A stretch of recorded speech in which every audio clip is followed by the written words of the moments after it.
Hi friends. Justice Gavai గారు CJI గారి మీద సుప్రీంకోర్టులో 2 days బ్యాక్ ఒక అతను లాయరు చెప్పు బూట్ విసరడానికి ప్రయత్నం చేయటం, దాన్ని సెక్యూరిటీ సిబ్బంది అడ్డుకోవటం అందరికి తెలిసిన విషయమే. ఈ సందర్భంగా కొంతమంది సనాతన ధర్మానికి ఎవరైనా వ్యతిరేకంగా మాట్లాడితే అలాగే చేస్తాం, ఈవెన్ కొడతాం అని చెప్పేసి కూడా ఈ మీడియాలో విస్తృతంగా వార్త పెడుతున్నారు న్యూస్. తర్వాత రాకేష్ ఎవరైతే చేశాడో అతను కూడా సనాతన ధర్మానికి ఎవరైనా వ్యతిరేకంగా మాట్లాడితే వాళ్ళ మీద అలాగే చేస్తాము, అది దేవుడు నా చేత చేయించాడని అతను అంటున్నాడు. కొంతమంది లాయర్స్ కూడా, మరి వాళ్ళ జ్ఞానం ఉందో లేదో తెలియదు, మరి వాళ్ళు లాయర్లు ఎలాగయ్యారో తెలియదు. సో లాయర్లు కూడా తప్పేం లేదు అందులో అన్నట్టుగా కొంతమంది. సో ఇది ఎవరైతే ఈ ఆర్ఎస్ఎస్ భావజాలంలో ఉన్నారో వాళ్ళందరూ దాన్ని సమర్థిస్తున్నారు.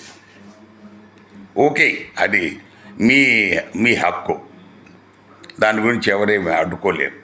కానీ భారత రాజ్యాంగం ప్రకారము, అమల్లో ఉన్న భారత రాజ్యాంగం ప్రకారం దేశంలో సెక్యులరిజం ఉంది, సనాతన ధర్మానికి తావు లేదు.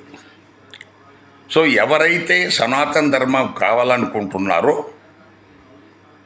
వాళ్ళు మనకు దాన్ని ఆటోమేటిక్గా భారత రాజ్యాంగాన్ని గౌరవించని వాళ్ళు.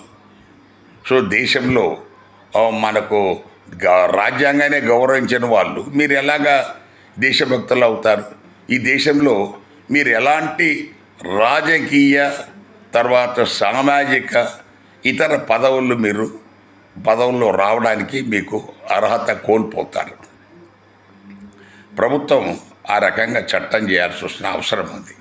ఎందుకంటే నీకు సనాతన ధర్మం ఫాలో మాకెవరికి అభ్యంతరం ఏం లేదు, కానీ మనకు ప్రభుత్వ కొలువులు, రాజ్యాంగబద్ధమైన మనకు అధికారాలు, వాటిలో మీకు పాల్గొనే హక్కు లేదు. అది మనకు ప్రభుత్వం దాని మీద తప్పకుండా ఒక చట్టబద్ధమైన జీవో చేస్తే తప్ప ఈ మితిమీరిన ఈ మత భావము తగ్గదు. దయచేసి గమనించగలరు. Thank you.